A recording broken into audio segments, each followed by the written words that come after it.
And we're live. Hello and welcome to our virtual presentation of the Comfort Book with author Matthew Haig and moderator Kathryn Budig. First, please consider supporting our bookstore by purchasing a copy of the Comfort Book. To do so, click on the green purchase button directly below the viewer's screen. Vroman's Bookstore is the oldest independent bookstore in Southern California, and it's thanks to avid readers like yourselves that keep our store running. So any bit of support goes a very long way. Okay, so let me introduce our guests and then we can get started. So Matt Haig is the author of the New York Times bestseller, The Midnight Library, and the internationally best-selling memoir, Reasons to Stay Alive, and the follow-up, Notes on a Nervous Planet, along with 6 novels, including How to Stop Time and several award-winning children's books. His work has been translated into more than 40 languages. And today he is joined by Kathryn Budig, an internationally celebrated yoga teacher, author, and the host of the Free Cookies podcast. So I'm going to turn my camera off and, oh goodness, sorry about the sound. All right, I think we got it fixed. No, hold on. Even in pre-recording, we do have technical difficulties sometimes. All right, I think our sound is good. Hopefully the feedback is gone, but I will be in the background in case you guys need me. So enjoy the talk, everyone. Thank you. Let's get this party started right, shall we? Yeah, it's normally me doing that, so I'm glad you took one for the team. Technology, I do my best. This is such an honor to talk to you. It's such a joy. I've been such a big fan of your work, and following you on social media is such a breath of fresh air compared to the bombardment of things that can be triggering. So I just want to say a deep thank you for setting the scene for the Comfort Book with what you offer on a daily basis through social media. For anyone who's not already following Matt on social, I highly, highly recommend it. So Matt, it seems to me from following you on social that the Comfort Book may have been this kind of collection of ideas that you wrote down yourself, but also ideas that you were maybe fielding through what you would share through social. Is that something that came from a combination of the two? Just for people who don't know you, like what is a little elevator pitch for the Comfort Book? Yeah, it's a hard one to elevate a pitch because it is just really, I felt very free writing it. So I did not feel like it had limits other than the general broad theme of comfort. But I suppose for the last 20 years, really, since I was in recovery from a breakdown, I've written as a kind of self-therapy. Sometimes I will write and post it on social media. Sometimes it will just stay in a Word document. And I've been doing this, for a long time. I used to be writing down what I was feeling, writing down sort of feelings that I didn't quite identify. In more recent times, it's been writing down things that I think I've learned about myself or about recovery. Then March 2020, I had just finished writing the Midnight Library, and obviously the world was in a little bit of a catastrophic state, and we had this sense of doom emanating from the news, primarily about COVID, but the whole world seemed to be sort of unraveling at that point, and I was overdosing on news. We have a TV show in the UK called Newsnight on the BBC, and I was addicted to that every night, and I was watching it, and I was in a very frazzled, up there kind of state. So what I always do when I'm writing a book is trying to write the book I most want to read at that point in time. And what I really needed to read and therefore to write was everything that I have learned in my life that is comforting. And it's not just my own stuff. It was an excuse to go out there, research other people, research life stories, collect and collate my favorite all-time quotations from other people, living or no longer living. And really, it was self-therapy for me. It was a kind of self-therapy to explore comfort, to hopefully comfort other people. I mean, this is a very loose book in the sense that you can pick this up at page 79 and get something out of it without necessarily knowing what's on page 78 or page 80. It's one of those pick it up wherever you want books. I used to really like this style of book where you can literally pick it up at any page. So I wanted to do that, almost like a book of quotations where you can have a tiny little micro moments, a little micro meditation on something, and very easy and accessible. And it seems to me like I kind of think of the Midnight Library and the comfort book as peanut butter and jelly, or maybe peanut butter on toast, according to the comfort book. Yeah. They just go so hand in hand. And obviously one is fictional and one is this self-help genre and nonfiction. And I know that Midnight Library came before the comfort book, but would you say that one inspired the other? Yeah, I definitely think if I hadn't written the Midnight Library, I would have written the comfort book, because I suppose even though one is fiction, one is non-fiction, one has a narrative linear structure, one is much more freeform, thematically they are very compatible. I mean, the theme, I suppose if there's a central theme of the Midnight Library, it's self-acceptance, it's coming to terms with regret, it's appreciating the timeline you're in and seeing the wonder within that. And those themes, because they came from me, they transfer very much into the comfort book. And the comfort book, in a way, was, you know, you can explore a little bit of philosophy and stuff like that within a novel, but you've still got certain rules with the novel. You have to keep the narrative going and stuff like that. So the comfort book was a space where I could explore things that I couldn't necessarily explore in depth in the Midnight Library, which I had wanted to. And so, but definitely, they're kind of twins, really. But I've never written books so close together as well. I almost went straight from the last edit of the Midnight Library into the first draft of the comfort book. It was almost like I was writing the same book. It's like the comfort book's a big PS to the Midnight Library. Oh, wow. Do you normally take a break in between writing your books? Because that seems like something that might feel good. Yeah, well, I do normally. I do. But with the comfort book, because of its structure, but everything I find stressful about writing is structure, editing, the architecture of writing a book. Whereas because I was writing little paragraphs, the comfort book almost was like, it wasn't always, but it was kind of like relaxation for me, because a lot of it was just literally researching things I was interested in, looking at quotations from philosophers or podcasts on philosophy, a lot of Eastern philosophies in there, or infuses it. And so it was really kind of, it didn't feel too much like work, this, in hopefully in a good way, because I wanted it to have an easy, comfortable kind of feel. So I kind of needed to be in that mode to write it. So it was the opposite to what was going on in the news and stuff. And although this book will probably be placed in the sort of self-help section of a bookstore, and I've got no problem with that, but I feel like the slight difference with me is that I'm not coming necessarily with all the answers. I'm not coming like I've found a magic formula. I'm very much a work in progress. I feel like what I'm trying to do, if anything, is to make people feel slightly less alone by articulating things that I've been through or that I've learned, from being in a worse place, getting to a better place and all of that. But I'm definitely not on top of the mountaintop yet, and I haven't solved everything. So it's kind of like a comfort book is kind of a journey. Very often I'm telling myself things I need to hear myself. They're not like I have necessarily completely absorbed every lesson or thing I'm writing about.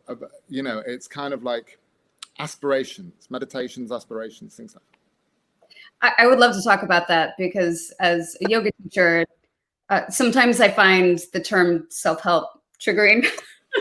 and also being in the seat of the teacher, where people come to you for the answers or the advice or the inspiration. It's a very powerful seat to sit in. But like you said, no one has all the answers. No one has it all figured out. And I'm sure you've heard the 90-10 theory, where 10% of life is factual. It is exactly what's happening to you. And then 90% is how you react to it. And I always loved that. But, that also comes from a place of privilege to a certain extent, assuming that you have the power mentally to react in a positive way or see things the way that they are, and the situation, life that you're in. So I was just wondering, when you were writing this book, because people will see flaws, especially when offering advice. I know you had so much liberty when you were writing this, but did you run anything by? Did you have beta readers or someone over your shoulder where you're like, is this okay? Is this getting across? Or were you like, no, F it, like, this is exactly what I want to say, and I'm just going to trust that the people are going to take it for how I want it to be accepted? I'm definitely a listener as writers go. I mean, I listen to everything my editor says. I listen to everything my wife says when she reads things, and she is very honest. We've been together longer than we were ever apart, so she's not worried about telling me when I'm getting too self-indulgent or repeating myself too much. I mean, in some ways, the comfort book has a deliberate repetition to it, because it's kind of like, I wanted it to have a feel of kind of a meditation. So if you did take it on yourself to actually read it through, you would notice echoes. And there's even a line in it, nothing is stronger than a small hope that doesn't give up. That is literally repeated and gets longer, which is something that made me think of when I was holding on for dear life as a young man and, trying to get through. And so, I listened to things, but I was also deeply aware writing this, certainly in my country, where, I feel like in America, I'm primarily known now by readers for The Midnight Library. But in the UK, there was a book I wrote before that called Reasons to Stay Alive, which was very autobiographical about my mental health journey and suicidal depression, panic disorder, OCD, recovering to a degree from those things. And so that made me seen in my country primarily as a mental health author. Even though I see myself as a novelist first and foremost, I was suddenly thrust into this role of mental health ambassador. And the word ambassador is just like, it comes with too much responsibility. And I'm not a doctor, and I'm not a therapist. And so for a while, I tried to work out what my role was, and I retreated from that. This was back in 2015, I wrote that, and I retreated from directly writing about my own mental health. It was nice to hide behind the character of Nora in The Midnight Library, because I could actually put a lot of autobiographical stuff in her, but because Nora was so evidently not me, and because it was in a fictional framework, it gave me kind of a green light to explore that. With the comfort book, I'm very well aware, certainly by people newspaper reviewers in the UK, where it will probably get newspaper reviews, they're going to be quite snobby about it, because whenever my books are criticized, they're often very much criticized for when I'm embracing the sort of optimistic side or sentimental side of my being.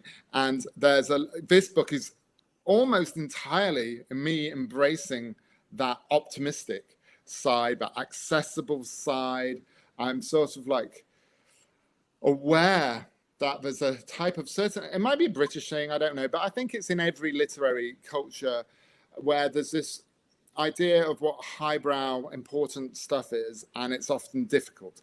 Britain is terrible for that. We have this idea that if something's easy, it must be something to distrust. If something's optimistic, it must be something to distrust. And I definitely, because I'm somehow been thrust into that space, I get a little bit of that in my country. But But really, I'm quite stubborn about it, actually, because I used to be a very cynical young British person, and that for me to recover from depression, I needed to embrace a side of myself which didn't place pessimism on the highest pedestal. Good. And actually, I learned early on that pessimism and cynicism can be just as untrustworthy as optimism. For instance, I'll give you an e.g. I was convinced at the age of 24 I would not be alive at the age of 25. It wasn't just a thought. It wasn't just a thought of depression. I knew it. I was convinced. I couldn't make it through. At one point, I was convinced I couldn't make it through the week. And and that's obviously wrong. I'm not, newsflash, I'm not 25 years old. I'm 46 years old, and I'm still here.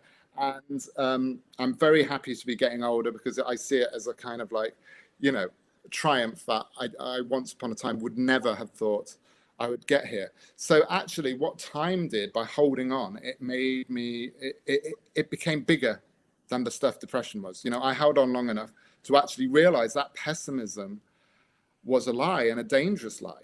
So now what I try and do is I try and go to the dark places, but actually find the optimism within it. It's not about denial. It's not about thinking life is all rainbows and unicorns, but it's actually trying to find for yourself, and hopefully for other people, something authentic within the darkness. And that's the sort of writing and sort of philosophies I'm drawn to, and it's there in Eastern stuff like Buddhism and Taoism, about accepting the sort of totality of life rather than compartmentalizing everything, or thinking we're fundamentally failures for not being happy all the time, or not being in control of everything, and about embracing that uncertainty in a kind of optimistic way.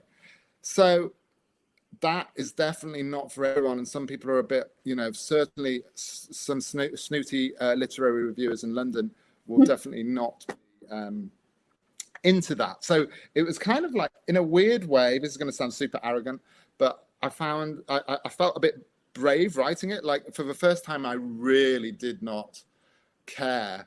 I did not let the sort of future potential critics influence what I was writing. So it was a kind of self-therapy in all kinds of different ways, if that makes sense, Kathryn. I have so much to say from what you just said. First of all, I don't know if this will be received as a compliment, but I actually used to think you were an American living in the UK. I don't know if that will make you happy to hear, but it does. Well, you don't give me the stiff upper lip kind of. And to all of my UK and Irish and UK, I love that part of the world, but I do agree with you that there is this tightness and like self-deprecating humor that tends to happen. But what I love about your book so much, you just touched upon it. What is the term? Positive toxicity, or like you said, something can be horrible, but if it's too good, it can be horrible too. And that expectation that we should be happy and it should be smiles. And it's very interesting. Book, the American version is very beautiful, but it's very cheery. And I love that it is a comforting book, but it's comforting because you access the shadow and you access the darkness. And you are, I don't know if you're Buddhist, but you have a very Buddhist approach to life with how much you embrace suffering. Like, being human is suffering. And the sooner we can accept that, not from a place that's dark, but understand that this is something that will always happen. It's temporary, and you learn from it, that you benefit. But I'm curious, as a writer and as a human, in those moments of darkness, in those moments of suffering, you clearly have the knowledge that it will pass. You have the knowledge that maybe years from now, you'll look back at this moment of suffering and know that that had to happen to serve you. Yet when you're in it, how do you navigate that space? Yeah, well, it's very, very hard. And it's very hard to trust in a future that you can't see or can't know. Yes. It does become easier with time. I've known in quite recent years bouts of depression and anxiety, and although they were very uncomfortable to go through, the difference was that unlike the first time when I became ill, I understood that it was a transient thing, that it was an experience I was going through, and there would be experiences. When I first had a breakdown, and this is the danger when you first hit something in your life, you suddenly lose all sense of bearings, and you think, okay, this is a new reality. I'm going to be like this forever. I'm going to be stuck inside this moment. And it becomes very hard to see a way out. When it's happened a few times, you're not just learning how to fall into a hole, you also have learned how to climb out of a hole.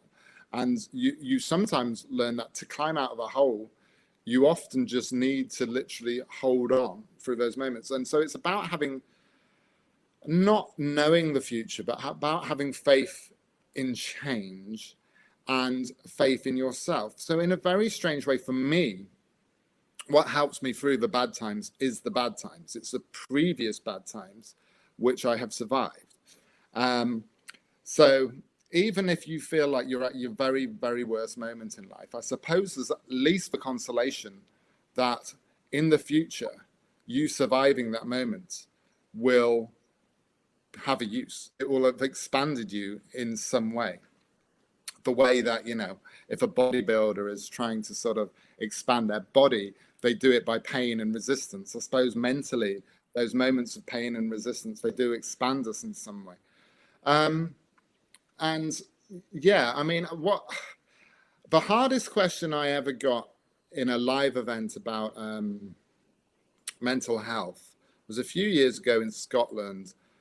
This guy said, well, it's okay for you in a way because you had a partner, you had parents to live with, you were in a place of privilege and a sense that you had a network and all of that. What would you say to somebody who felt like they had no one, they had no support network, and they were in that low point?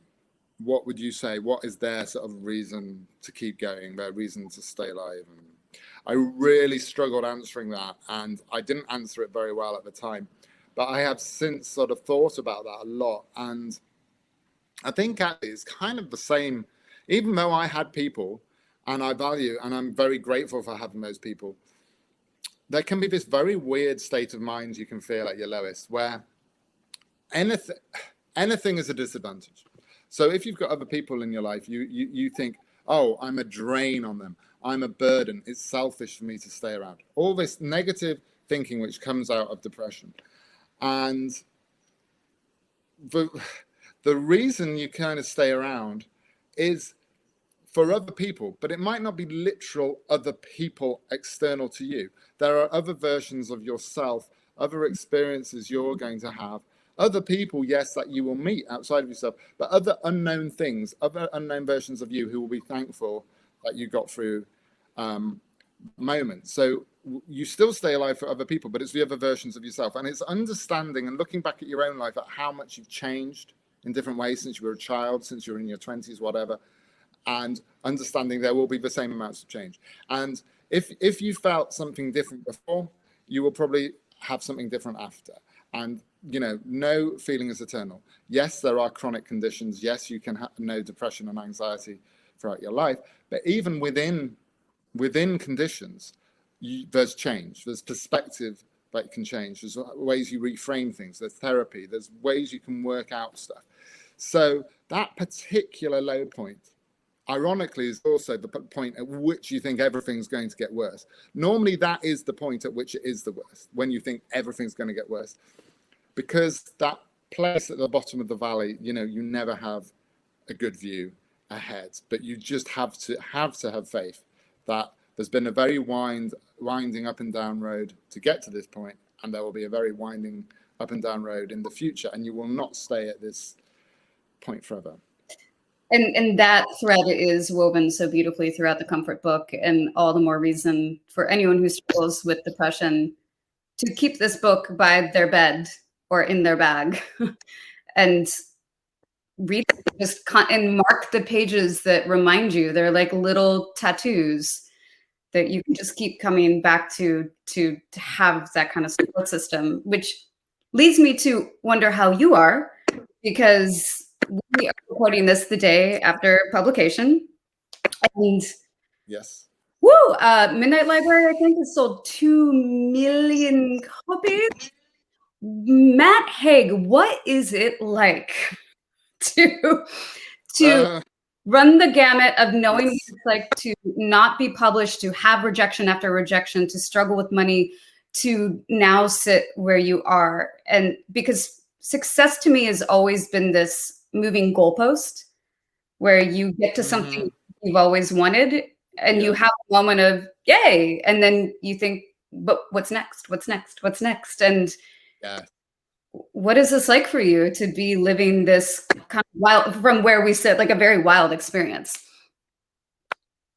Well, I'm very grateful, obviously. I mean, for Americans that might not know, the Midnight Library, because some people even thought it was my debut, the Midnight Library was actually book 21 of mine. So I was first published at the age of 26, and then I've been at least a book a year since then, and sometimes 2 books. And so, and a lot of those books went very unread, certainly unread in America, but even unread in my country too. And they just existed in a state of being that no one went near. And yeah, it's so what I'm saying is, I'm very glad in a way that the Midnight Library wasn't my debut, because I've got a friend actually who's a thriller writer who had a very big debut, and then the pressure and the transition was so fast and sudden, and creatively it becomes hard because you instantly have this expectation on you, and I feel it myself. And another practical reason why I wrote the comfort book is because I didn't immediately want or have an idea to write a novel, which would be an obvious follow-up to the Midnight Library. So I wanted to give myself the space away from the Midnight Library to not feel any of that sort of pressure of expectation.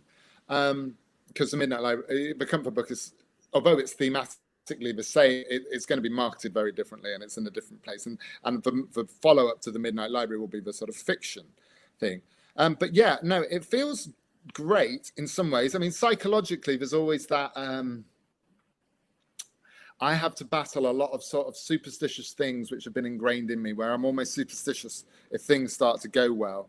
And I think, okay, you know, like in a film or a soap opera where someone's having a party, you always know that means there's going to be a car crash in the next scene or something, you know, but we're always watching on the TV. So No. You know, I'm always sort of like trying to just appreciate the moment and just absorb and be grateful. The loveliest thing about it, though, genuinely the loveliest thing, is to feel like, and I think the reason I write at all and publish at all is to feel understood, because I went through so much of my life, even though in some ways I look like I sort of fit in, and you know, I'm not in any way externally marginalized. My experience of mental illness made me have the feeling of being outside, if not the reality of being outside. It made me have the mental feeling of not fitting in.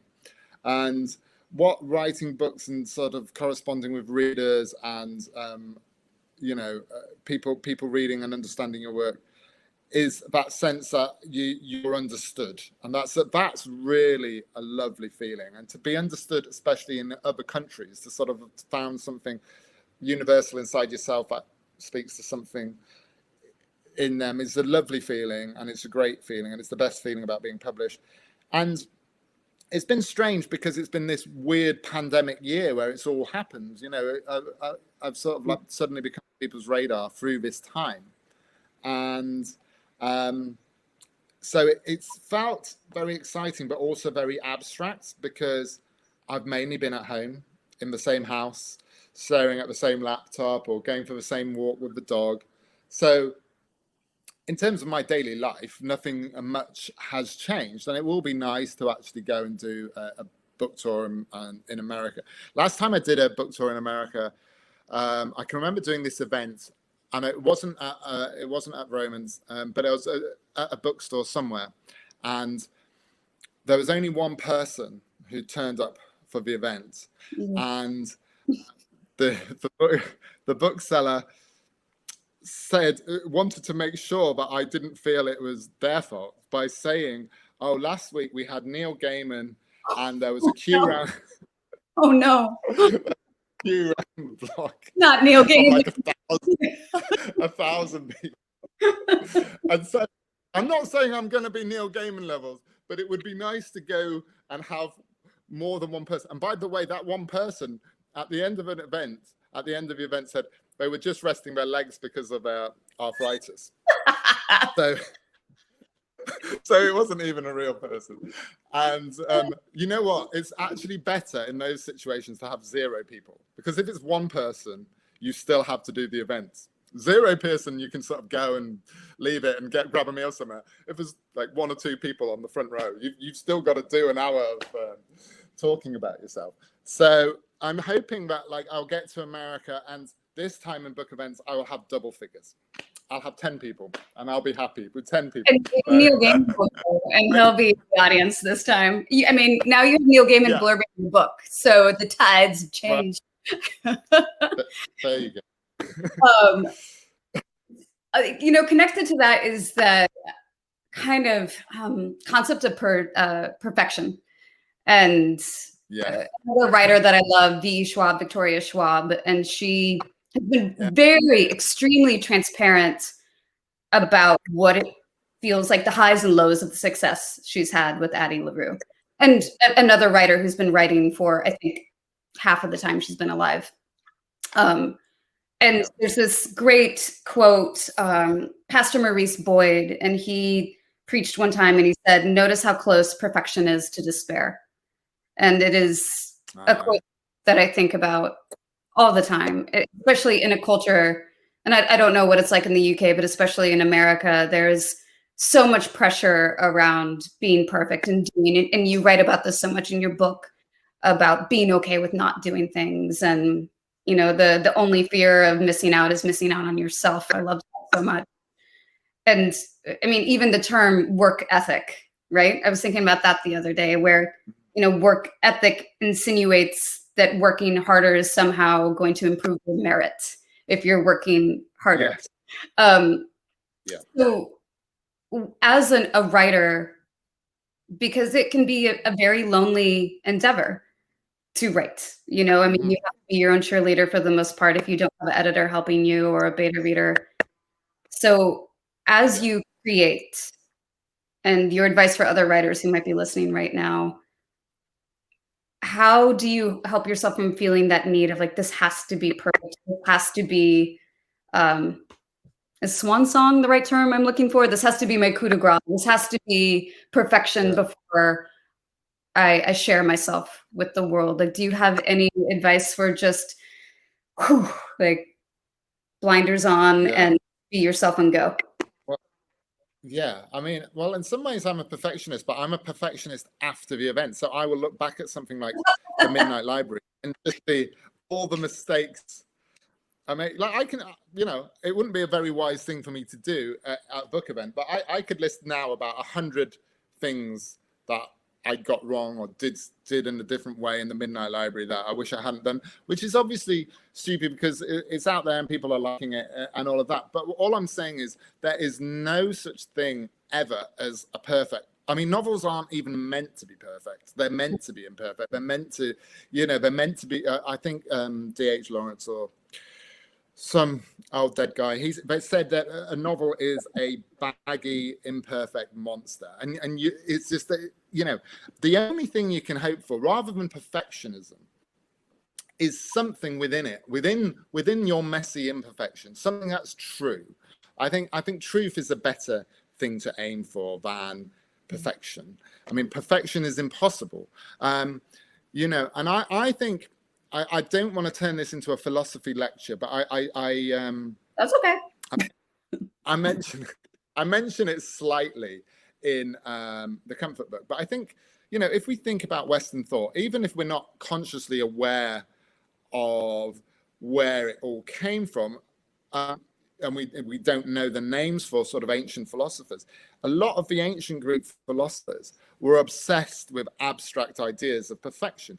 Plato literally had this ideal world of forms, and it was very useful because then sort of town planners could build a square, which was a perfect square, which doesn't exist in nature. We could create things which hadn't existed in the natural world by thinking of the ideal world. That's me. Sorry, keep going. It's not my tinnitus kicking. So I feel like we still have that. We still compare ourselves to abstraction, to things that aren't real. We're always wanting a perfect version of something. And I think a healthier approach, actually, if we're sticking with ancient Greece, Aristotle was more about nature and was more about actually seeing a tree always as a tree, thinking there was no such thing as a perfect tree. A tree could be twisted, asymmetrical, falling to pieces, but it's still 100% fundamentally a tree. Whereas for Plato, every tree would be an imperfect attempt at becoming the perfect, ideal, symmetrical tree. And I think it's healthier to have a sort of Aristotle approach where you feel 100% absolutely valued and valuable in what you create within its imperfection. The worst novel in the world and the best novel in the world, they're still novels, and you're never going to create something, especially in 2021, that everyone is going to like, or that is going to, be everybody's favorite book. But it simply doesn't exist. We're in such a subjective age where, you can't people please or get approval for everyone. And I've learned that this year with having a book. The more people like your book, also, the more people don't like your book. And that's just the nature of things. You're not going to be everybody's cup of tea, as we say in my country. So, be more Aristotle and be more natural. And when it comes to writing, actually, he's definitely not my favorite writer, but Hemingway did offer some great writing advice. Like, he said, the first draft of everything is bullshit. And, it is. You have to sort of like be messy and terrible and rubbish at the start. And editing, I think writing is really about editing. It's about what you sort of take away, what you look at. And another quote I like from a French writer called Françoise Sagan, she said, I have to write in order to think. And what she meant by that was she can't sort of sit in the abstract and think, this is my perfect masterwork, I will create. It doesn't just land. There's no magic one moment where your whole idea comes to you. You have to be in the process, in the flow of writing to actually get to the good stuff. So you have to, in a way, just jump in, write rubbish, and enjoy writing rubbish, and just keep writing and just keep trying to be truthful and trying to find out, But even if you're writing fiction, you have to be truthful. You have to sort of be saying something that's truthful or some truthful emotion. But yeah, it will always be surrounded by a lot of mess and imperfection. And I used to be terrible at it. I used to go to my editors after it was written, after it was published, saying, in the next reprint, could you change this and could you do that? Everything was, like these directors, like what's his name, who did Justice League, who keep on messing about with it and creating the perfect film, and the director's cut, the director's cut, and it's just like, just create the thing, leave it, and let it be messy. Oh, bless it. Oh no, you just have to let it go into the world and trust. And so I'm also very curious about the lifestyle of an author, and then also the lifestyle of Matt Haig. As you just shared with us, you had that one person resting their legs at an event. And I have no doubt you will have full houses when you come back to the States. But I think what's so interesting about the lifestyle of a writer is that there is this anonymity. You get to basically stay home if you want to, but then when you reach a certain level of fame, you could still stay behind the scenes if you wanted to, or kind of put yourself into the fray. And you were definitely unafraid to put yourself out there. And I love that you do that, because then I get to follow you and understand you better and get inspired. But I also wonder, from a personal standpoint, do you ever have moments of wanting to, delete your Twitter account and just go back to being behind your computer and a Word document? Or like, how do you protect your mental health with how much you share? Because you give so much, and you are tough. You are tough, and you fight back, and I love that. I fight back too much maybe on Twitter. Twitter's the problem for me. Like, Twitter's my one Achilles heel. Like, I don't have any mental health difficulties that ever have arisen out of Instagram for me. I know it's unhealthy. I know people for whom Instagram is unhealthy.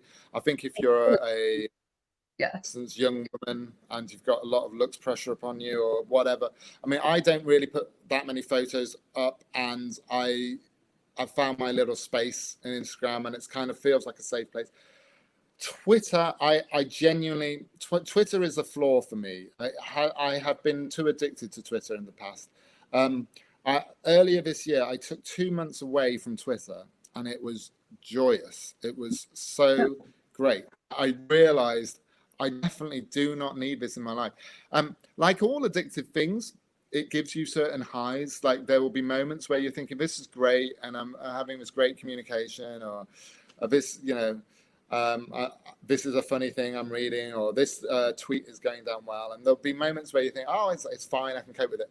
But if you're a public person with any kind of platform on Twitter, and you put your opinions out there, like I have done sometimes unwisely, then the level of pushback you get can be overwhelming. And the paradox is, very often you're feeling your most fragile. This has been me in the past, not so much in 2021, but this has been me in the past.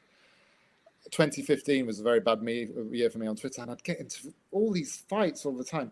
And often it's when you're weakest, you'll come across your most punchiest, your most sort of, and so people will think you're fair game, but it's actually at the moment where you're borderline having a panic attack or something, then you get this, and then there's a tendency to sort of make it worse by thinking, right, how can I correct this?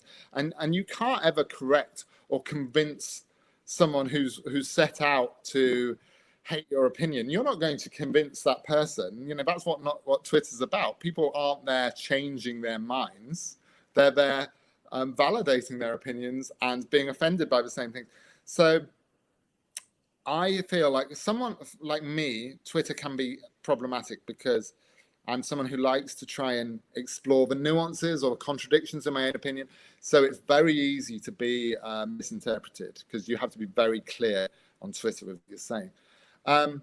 So the short answer would be yes, I definitely do fantasize about leaving Twitter. And I feel I'm getting closer, because I'm in a promotion cycle now, and so I've fallen back into my old ways of being on it a bit, and getting that tendency to shout about a book is coming out. But I feel within the next year, I will possibly have migrated away from Twitter. I won't be off social media at all. I mean, Facebook I have, but it just sort of exists, and Facebook's kind of Facebook's just a thing. But I don't know if anyone's really properly addicted to Facebook anymore. Maybe they are, I don't know. But anyway, my mum actually, my mum is addicted. My dad, I'm always, whenever I'm actually go on Facebook, I always see my mum and dad are both, it's like, what are you doing? So yes, Twitter, this is why I'm imperfect. This is why I can't properly write something I would call a self-help book, because I'm still on Twitter, and I'm wanting to get off Twitter, but that will happen. It's going to happen. I'm worried it's going to happen in like a blaze of chaos where I'll just sort of storm off or something. But I want it to happen in a very peaceful, yogic way. I mean, I'm doing more yoga now, Kathryn. I'm like the stiffest person in the world, and I can't touch my toes. Downward dogs are even a little bit tricky for me, but I'm finding so much comfort in doing my very simple yoga poses. You've got to phone a friend now, so anytime you need me, I got you. There you go. Okay, so we'll switch it up. Sorry. If you haven't seen the book yet, mine is incredibly marked up, but it's all these beautiful little episodic lists.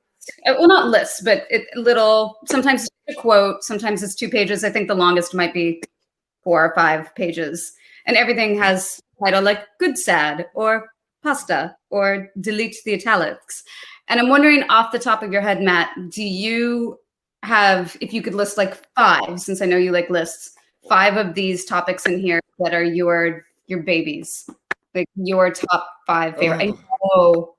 I know. Even if you give me 1 or 2, I'll be impressed. I can feed you. Okay. Well, there's one. I've forgotten the name of it, but there's one which is about keeping your cup full. Like I have this idea that we're contained cups, and we spill so much of ourselves out, worrying about other people's opinions and worrying about other people's approval, which we can't get. You can't, if someone's determined to not like you, then you're not going out the way to make them not like you more, but there's no point going out the way to try and win them over when they can't. Head towards the kindness. That's one of the themes. Head towards the kindness. Pasta. I like pasta. I sincerely don't believe there's any unless you've got a severe gluten intolerance, that there's any physical appearance not worth eating pasta for. And I suppose if there's a unifying theme throughout it all, it's one of connection, and quite a few of the chapters are about connection in some sense. How the very worst moments in our life connect to better moments, and often, scientists famously say that if you really knew a grain of sand entirely, you would know the entire universe. So I like the idea that you could pick a tiny second in your life, and actually, if you understood it totally, you would understand everything in your life. You'd understand every joy, every sorrow, and see how it's connected. And even at my worst, in the midst of depression, there were moments of beauty that came out and spoke to me. There were night skies. In fact, that would happen more often than when I wasn't in depression, when I was in a sort of state of neutrality. When you're depressed, you're kind of clinging on to the world, and the world kind of sings louder to you. And I would sort of I'd be taking the bins out, or the trash out, as you'd say in America, and I'd just stand and sort of stare at the sky and sort of be overwhelmed by it. And it wasn't like fixing my depression, but it was like, gosh, I can't wait to experience beauty again, or experience something. And so very often these little moments, they'd be like little North Stars that would guide you through and cling to it. And at the moment you have anything, even if it was 3 seconds of joy within a painful experience, you would think, okay, I can know joy again. So I suppose the theme of the book is about seeing those moments. I think there's a chapter, the chapter I'm most proud of is actually one of the slightly longer chapters, where I talk about the human body and how we have these trace elements inside us. We have trace elements of copper and zinc and gold inside us, alongside these big elements like carbon and hydrogen. And so I feel like life's like that. There's little glimpses of gold and little golden moments, little shining stars amid the darkness. And just as stars, we only see stars because of the darkness around them. We don't see stars. We can't walk out in daylight and see stars. We need the darkness to see the stars. So that for me is the perfect metaphor of what life is. I have genuinely known more happiness in my life for having gone through depression, for having gone through grief, for having gone through pain than I ever did as a younger person. And that's not to say those things are easy to live through or that you would choose to do it again, but it's to say that it expands you in a way that you have this room afterwards, space to fill with the good stuff. Your t-shirt is very appropriate for the stars in the darkness, sir. That's absolutely. My American t-shirt. Yeah. Florida, my Florida vacation t-shirt. God, I know we're starting to run out of time. Your pasta chapter, your pasta. I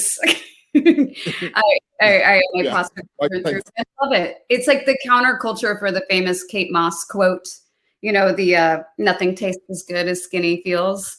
Like, I love that you have created the counterculture quote to combat that. So yeah, thank you, sir. Well, at the end here, I wrote down a few of my biggest takeaways from reading the comfort book that I wanted to share with you, and feel free as I list them to chime in with anything that you'd like to add. My first one, and of course, this is the esoteric yoga teacher in me, but we are all things.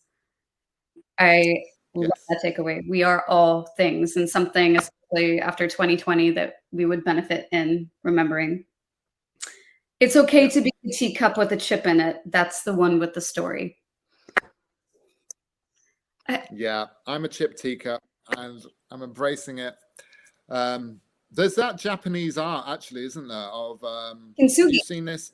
Of kintsugi, yeah. It's the English version of that. It's the cup of tea version, and I love that. I love that idea, and it's that old Leonard Cohen thing, isn't it? Of how the light gets in. You know, you need the chips, the cracks. Oh, that one's beautiful, and this one is powerful. Depression lies. It really does, and it can be very convincing. But you need to remind yourself in as simple a way as possible that depression is a liar, and a lot of those thoughts you have, depression is a truthful thing. It's an honest experience in itself. But the things that depression tells you, it's you need your BS detector. That one was so good. And then don't absorb criticism from people you wouldn't go to advice for.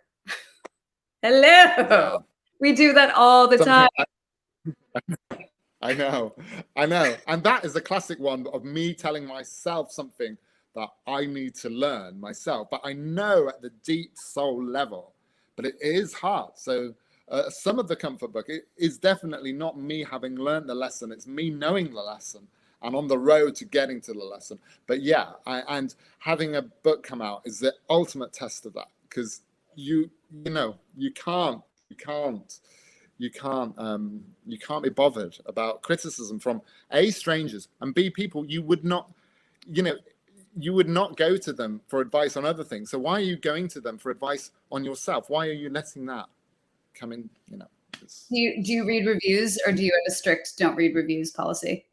It's really hard not to read reviews, even if you were trying to avoid, because like publishers send them, everything sends them. I do read. I don't read all my reviews, obviously. Goodreads has got this great thing where you could go on Goodreads and you could just click 5-star, and you could just imagine. That is genius. Imagine that you're just universally loved, and you're in your own echo of approval. So sometimes I like to feel like, I don't know, Mussolini on the balcony and just press 5-star on Goodreads. And just Good. That is I remember that. And then there's a lot, but I know we're running out. But I love happiness occurs when you forget who you're expected to be. Yeah, I think so. I think we get too wrapped up in ourselves, don't we?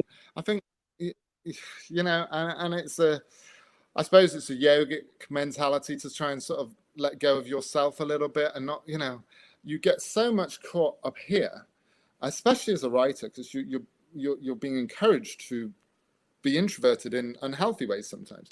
And I feel like when I've been most happy, I haven't been consciously thinking about being happy. I haven't been trying to be happy. You know, if you're looking back at the memories, you're really laughing and dancing. That wasn't an exercise in trying to be happy. You were just in that moment, and you were sort of dancing, or you were having fun with friends, or you're deep in conversation, or you were meditating, or you're like, you know, it's when you don't have that effort, isn't it? When you just sort of accept yourself, that deep acceptance, which I think I envy sometimes. I imagine, and it may be a false imagining, but you imagine sometimes with other animals, that they have it a bit easier than humans do. We sort of so consciously thinking about our identities, our names, our status, everything else, and we get so caught up. And, you know, to just feel, to just plug into that oneness, that life where you're not worried about the future, you're not regretting the past, you're not comparing yourself to perfect people on the internet, and you are just existing. That's the aim, and that happens to us, but it doesn't possibly happen enough. But I feel like it's less about trying. In a way, the whole book, the comfort book, it's not a self-improvement book. It's not a in 6 weeks you will be this. It's more a self-acceptance book than a self-improvement book. So yeah. I love that. And again, everyone, the comfort book, this is the American version. The UK version is quite lovely as well. Matt, you were so, thank you. Thank you for everything. And I hope that this whole t-shirt experience is going well for you. And a huge thank you to Vroman's for hosting this. And I always, at the end of these, like to shout out the importance of shopping at independent bookstores. Like, please, please, please buy your books from the indies. Like, they work so hard. It is their blood, sweat, and tears. It is fantastic for the authors, fantastic for people who love books. And this is the heartbeat of the literary world. So do buy from independent bookstores. Thank you so much, Kathryn, for saying that. And thank you, Matt, for taking the time to speak with us. This was such a lovely talk, and I hope everyone enjoyed it. Again, if you would like to purchase a copy of the Comfort Book, just click on the green purchase button directly below the viewer's screen. And I think that about does it. Thank you so much, everyone, and have a good night. All right. Thank you, Kathryn. Thank you, everyone. Thank you. Thank you, Matt. It was lovely talking with you, and best of luck. And seriously, if you ever have any yoga questions, hit me up. I got you. Yeah, I'll be there. I will. Thank you. All right. See you later.